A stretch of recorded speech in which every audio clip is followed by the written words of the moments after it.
హర her Mahadeva, రక్ష రక్ష భైరవ. విధాత TV ప్రేక్షకులందరికీ కాలభైరవుని అనుగ్రహంతో సుఖ సంతోషాలతో ఉండాలని కోరుకుంటూ మీ విశ్వసాయి గురూజీ. అందరికీ ముఖ్యంగా సంక్రాంతి శుభాకాంక్షలు, అలాగే నూతన ఆంగ్ల సంవత్సర శుభాకాంక్షలు. చాలామంది అడుగుతున్నారు, ఏమిటి సార్ 2026 గురూజీ మాకు ఇంకా రాశిఫలాలు ఇవ్వలేదని. మరలా చెప్తున్నాను, మన ఛానల్లో ఎప్పుడూ కూడా ఎవరిచ్చినా ఉగాది నుంచి మాత్రమే ఇవ్వగలరు.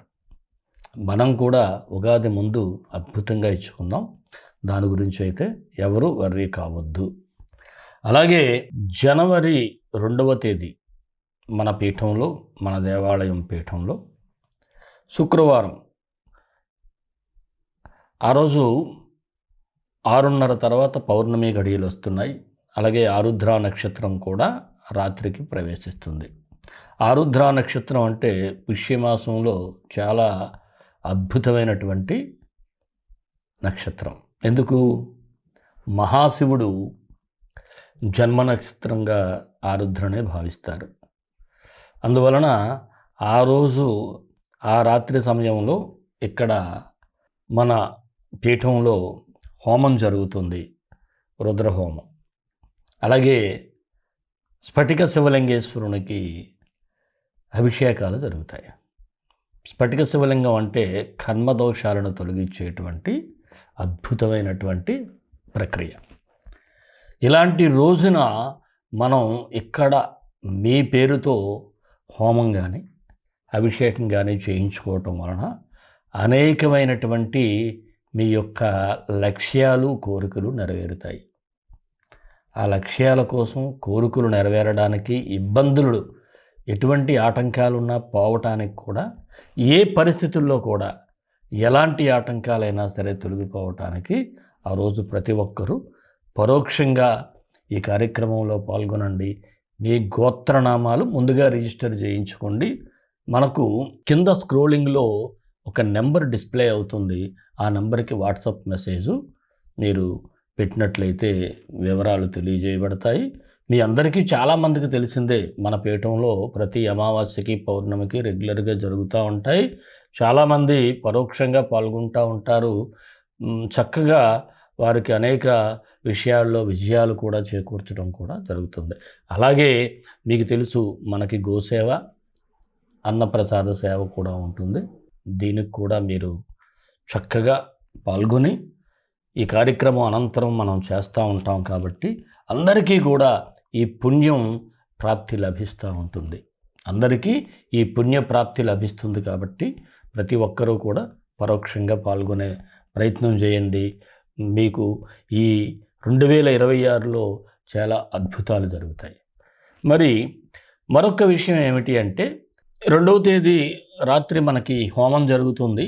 ఆ తర్వాత మరలా 3వ తేదీని ఉదయాన్నే ఈ ఆరుద్ర నక్షత్రం శివుడికి ప్రీతికరమైనటువంటి రోజని చెప్పాను కదా.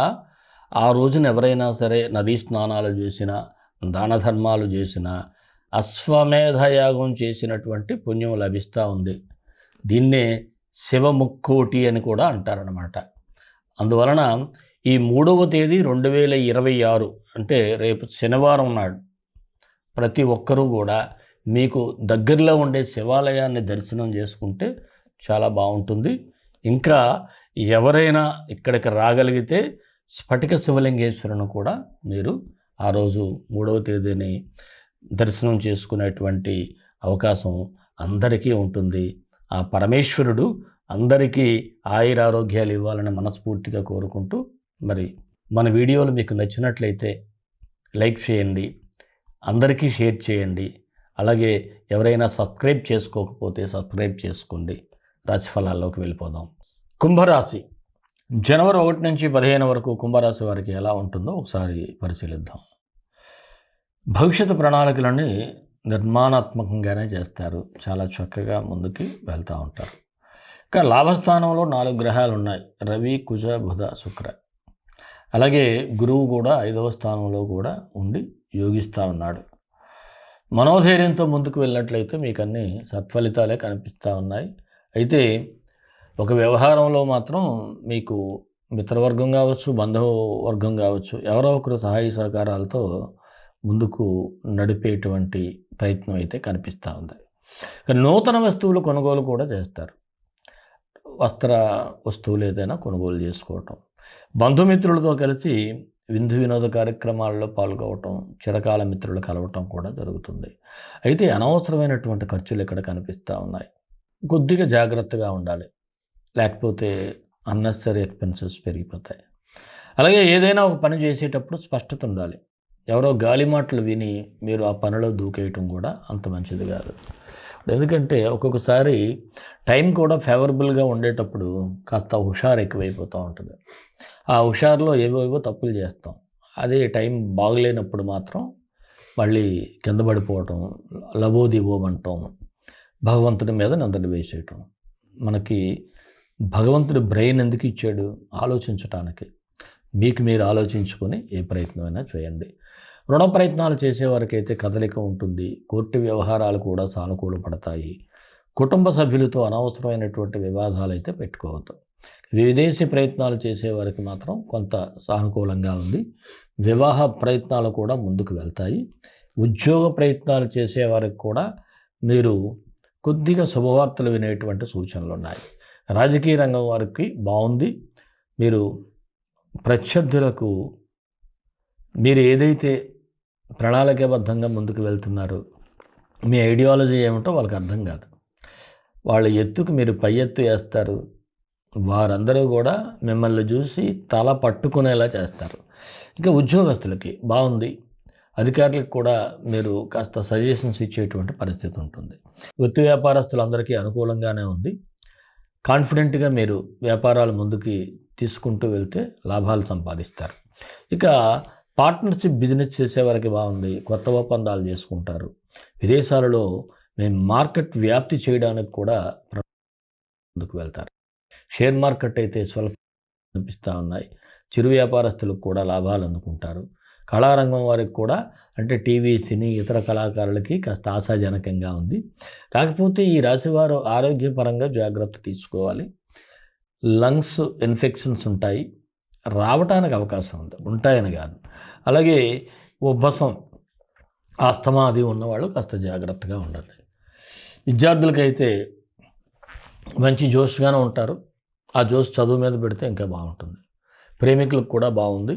ఈ రాశి వారికి అనుకూలమైన తేదీలు 5, 8, 14. నిదానంగా వ్యవహరించాల్సిన తేదీలు 3, 6, 10, 12. కుంభరాశి వారికి మరిన్ని మంచి ఫలితాల కోసం విశ్వగురు సక్సెస్ మంత్రాలు పఠించండి, విషయాలు సాధించండి. ఈ రాశివారు శని, రాహువు ఈ 2 గ్రహాలకి మంత్రాలు చదువుకోవాలి. ఓం కాకధ్వజాయ విద్మహి ఖడ్గహస్తాయ ధీమహి తన్నో మంద ప్రచోదయాత్. ఓం శిరోరూపాయ విద్మహి అమృతేశాయ ధీమహి తన్నో రాహు ప్రచోదయాత్. ఒక్కొక్కటి 18 సార్లు ఉదయం సాయంత్రం చదువుకోండి. అలాగే మీకు ఏలినాడు శని, ద్వితీయ శని కాబట్టి కొంత ఆటంకాలు లేకుండా మన ఈ కాలభైరవ టెంపుల్లో మనం పౌర్ణమి నాడు చేసేటువంటి కార్యక్రమంలో మీరు పరోక్షంగా పాల్గొంటే మీకు ప్రసాదం వస్తుంది. అన్నీ అద్భుతంగా మీకు సక్సెస్ఫుల్గా ముందుకు వెళ్తారు. మరి మన ఇష్టదైవం కాళభైరవుడు, కాళభైరవ గాయత్రి. కాళకాళాయ విద్మహే కాళాతీతాయ ధీమహి తన్నో కాళభైరవ ప్రచోదయాత్. సర్వే జనా సుఖినో భవంతు, లోకా సమస్త సుఖినో భవంతు. దేశం కోసం, ధర్మం కోసం, భారతీయ సంస్కృతి విలువల కోసం పాటుపడదాం. స్వస్తి.